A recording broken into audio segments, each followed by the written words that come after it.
prison labor situation. A lot of people are just really horrified. The more you read into it, the more it really sounds like modern day convict lease labor, which again, like the child labor phenomenon, we thought we fixed that like 100 years ago. All right, so Adam, talk to us about this stuff that's going on in Alabama. Alabama's legislative session is starting in a couple of weeks. I don't know the date exactly, but sometime early February, and there are some pieces of legislation that the labor movement is supportive of.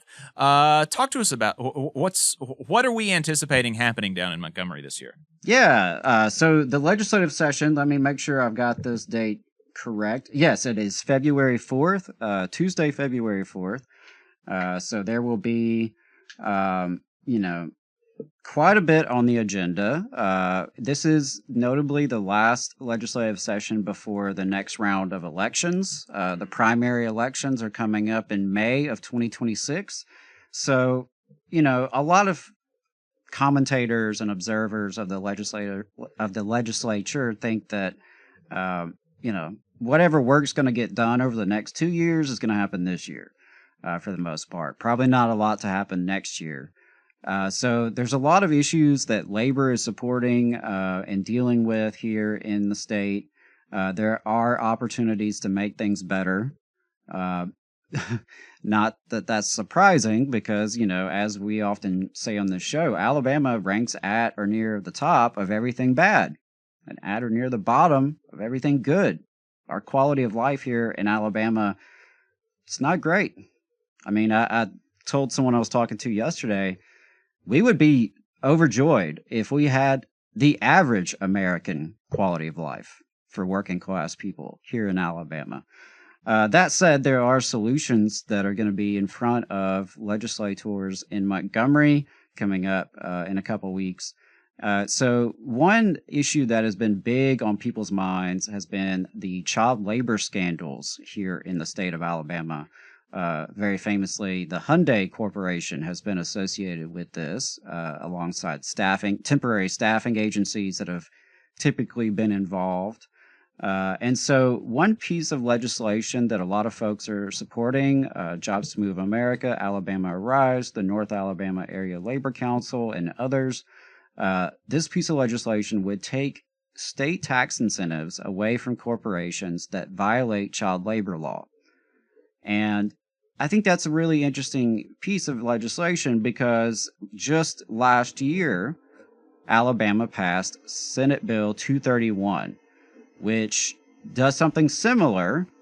It takes tax incentives away from corporations, but in this case, if they voluntarily recognize a union, right? So if a company decides that they actually respect their workers, and they respect their workers when they exercise their rights to organize, right? Because what that means is a majority of the workers have signed cards to join the union.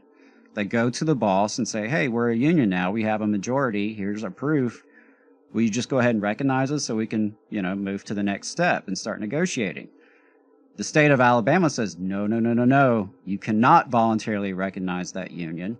You must force a secret ballot election with the NLRB and all the cost and time delays that are associated with that. You must do so, or we'll take your tax incentives away from you. And Alabama gives quite a lot of tax incentives to corporations. If I recall, it's over $1 billion have been given to the auto industry in the state of Alabama. Just the auto industry, right? So this is a big deal. So again, the reform being proposed this year is, okay, if you violate child labor law, the state of Alabama, our taxpayers, should not subsidize you. You should not benefit from we, the public, right? You should not benefit from our resources if you can't follow the law. If you can't even follow the law on child labor. Because we have seen really terrible tales coming out of this state and across the country. This is not just an Alabama problem. It's a growing problem across the country where we've seen a rise in child labor, particularly among migrant communities, often exploited, and trafficked migrant children who are being forced to work in very dangerous situations, very dangerous environments that are dangerous for adults, right, and illegal for children to work in. So we've seen that happening. We've also seen a rash of legislation from state to state, including here in Alabama, to weaken child labor laws, right? So as we're having more problems with this, a problem that a lot of us thought was, solved a century ago, as we're having more problems with this, there are bills, circulating, often by special interest groups like ALEC, which weaken these laws and make it easier for companies to get away with it, make it harder for the state to enforce, right? All these sorts of things. So that is a good piece of legislation to take tax incentives away from companies that break child labor laws. There are lots of opportunities to push positive reforms when it comes to these tax incentives, right? Because we don't have to stop there. We could keep going and look at other issues that are relevant to workers, right? Because again, if we should use the public money for the public good. So why not put some strings attached to these tax incentives? We could address other issues like paid parental leave. We could address retirement benefits. We could look at scheduling, right? A big issue that we hear from workers all over the state is about scheduling. The lack of consistent scheduling, having to work on rotating shifts that are just brutal to your body, your mind, your family, overwork and having to work 50, 60, more than that hours a week. These are all issues that we could address by attaching strings to tax incentives. So those are opportunities for sure.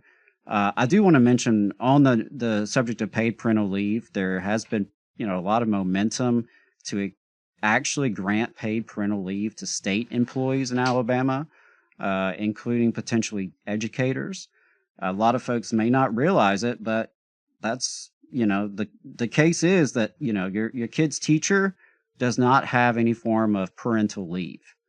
If they give birth to a child, they have to have, some sick leave built up in their account, some personal days, that sort of thing. They could take an unpaid leave of absence, of course, but, we need paid parental leave, period, for all workers in this state. But absolutely, the state can start with its own employees. So that's a big opportunity. The legislation made it pretty far last year. So it's not just coming out of left field. There's real momentum behind it. And I think that's really exciting because that is a pro-family reform, right? All these politicians love to talk about family values, how they love the kids, they love the babies, blah, blah, blah. Well, if you do, speak to it with real policies that support families, and paid parental leave is one of those policies. So really looking forward to seeing that. There's, a lot of other, pieces of legislation that I think will be coming up that will be worth looking into. I do recommend folks try to stay informed. There's going to be a lot flying around, good and bad. There's going to be bad bills that you're going to want to see defeated. There's going to be good bills that you're going to want to see pushed through. But it's going to take people power to help make progress. Right? You do actually have to contact your lawmakers, try to build a rapport with them, make sure that you're contacting them on a regular basis and getting other people to do the same. Right? Talk to people about these kind of issues. Those were just a couple specific examples, but you and I and several of us were at the Madison County Legislative Forum a couple weeks ago. The entire legislative delegation for Madison County. It was 14 of them, because there's so many different ones that have at least a sliver of the county. They were all there. It was a packed room, and residents from the community got up and spoke passionately about their issues. And I was, pleasantly impressed with quite a few of them. We heard one sister talk about public education and the potential impact of the CHOOSE Act, which is the private school voucher program. So that was really great to hear. But there were a lot of issues being brought up. Hey, 5 seconds, just wanted to say that this is only possible because of our donors. If you want to see more of this, then consider donating yourself at tvlr.fm/donate. The libraries was something else that came up, and there was really a passionate speaker. Susan did a great job talking about the libraries and, the impending criminalization of librarians. They are pushing some really ridiculous legislation that would strengthen oversight of libraries, as they would put it. But it's really going to have some devastating impacts, both on libraries and the people they serve, but, on the workers themselves who actually work in these facilities. Yeah, there's a couple other pieces of legislation that I wanted to talk about. There's one, the overtime tax cut. We spoke about that some last year when it passed. And so what Alabama has done is they have eliminated the state income tax on overtime wages. This was initially projected to cost the Education Trust Fund. It's coming out of the Education Trust Fund. All this money is coming out of the Education Trust Fund. It was initially projected to only cost about $40 million. Now an estimate has come out of the cost of the first 9 months, putting the first 9 months cost at $240 million. Now that number is being contested by Anthony Daniels, the author of the overtime tax cut. He says that the estimates are wrong. He says that actually somehow this tax cut is generating more revenue because it's both attracting more employers and the people who are spending money but that they have in their pocket are generating sales tax revenue. I don't know. Frankly, I don't believe that. I think he's wrong. That doesn't make sense to me. But that's what he says. And since he has started pushing back, the person who initially came out with that $240 million estimate, Arthur Orr, the chair of the State Senate Budget Committee, is kind of walking it back and kind of saying like, I don't know, maybe it's not actually $240 million, maybe it's like something else, I don't know. So, I don't know. But what I do know is that now that it exists, and this is a benefit for, definitionally working people, basically, right? I mean, if you're working overtime, you're almost certainly a working person.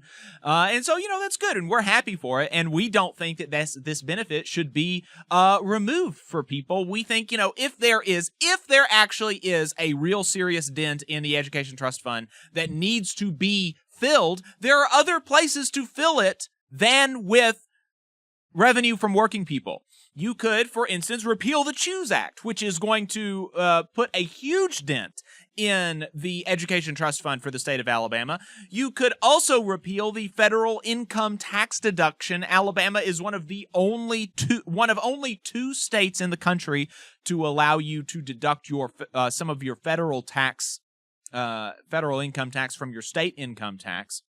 This benefit only benefits low-income Alabamians to the tune of like $3 a year, and even upper-income Alabamians only benefit by like $549 a year. But the top 1% of taxpayers in Alabama benefit to the tune of $12,000 annually. If you repealed this tax cut, you would be able to generate $830 million a year, according to Alabama Arise. So that would more than plug even the most expensive estimate of the cost of the overtime tax cut. It would also cover the shortfalls from the Choose Act, the School Choice Act, the school voucher programs. And so, those are all, and you could always, and I said this in the legislative forum, I said, you could always just tax wealthy people. Like, you could always just take money from the rich. That's always an option.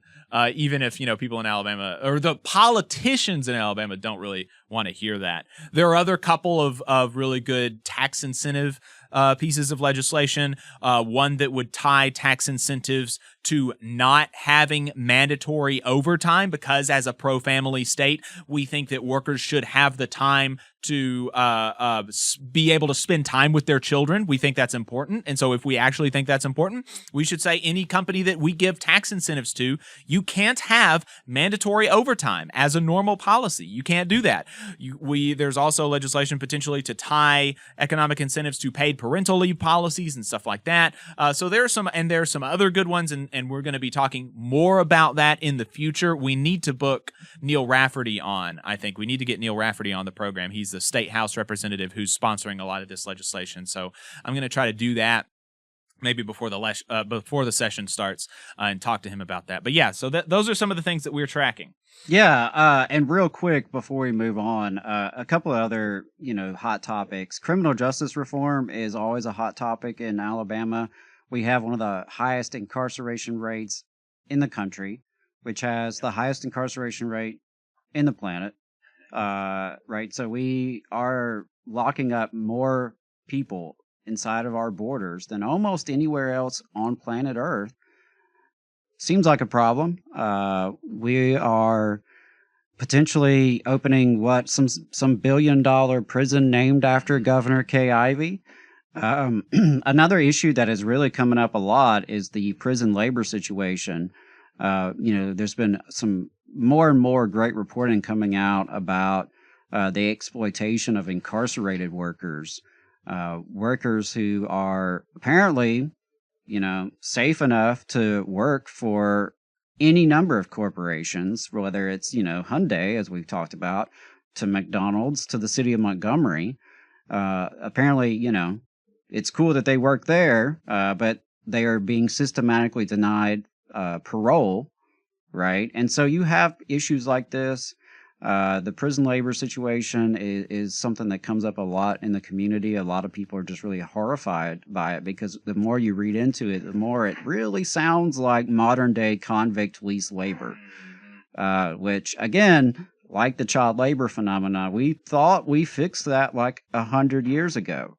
But turns out it's a recurring issue. And another one I have to mention is Medicaid expansion.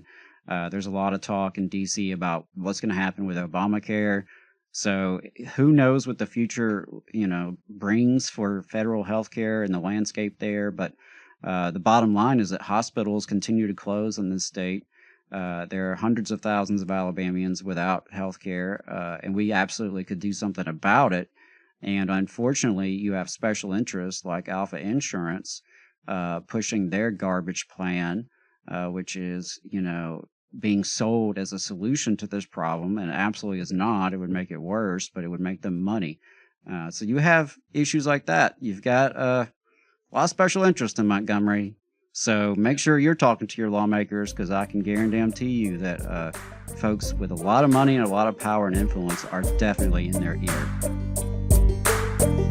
You just saw a clip from the Valley Labor Report. We are live every Saturday morning from 9:30 a.m. till 12:30 p.m. And we pride ourselves on keeping all of our content free to everybody so that we can talk to as many working folks as possible. If you support the work that we're doing, you think that it's important, you think that it's good, then consider making a monthly contribution to the project, and you can do that on our website, tvlr.fm.